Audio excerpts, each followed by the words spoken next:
In this section, I'm going to see how to sort data by multiple columns at the same time. Now, if we look at the data here, we've got the title, first name, second name, department, and country. And if we look at second name here, we've got Smith appearing here, and we've got another Smith there, and we've got another Smith there. So if we remember the fact there are 3 Smiths, it will make it easy to understand what we're going to do. So all I have to do is click anywhere within the table, and then click on the data tab here, and then click on the sort icon.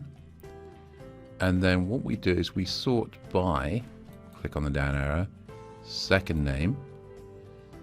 Then if I click on where it says add level, I can do a secondary sort. So basically it'll sort by second name, and then it'll do a sort by, in this case, first name.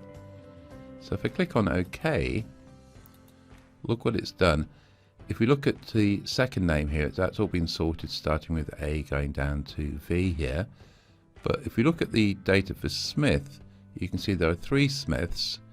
So the second name has been sorted OK, but also the first name has been sorted. So within the Smiths, we've got B, M, and R in alphabetical order there.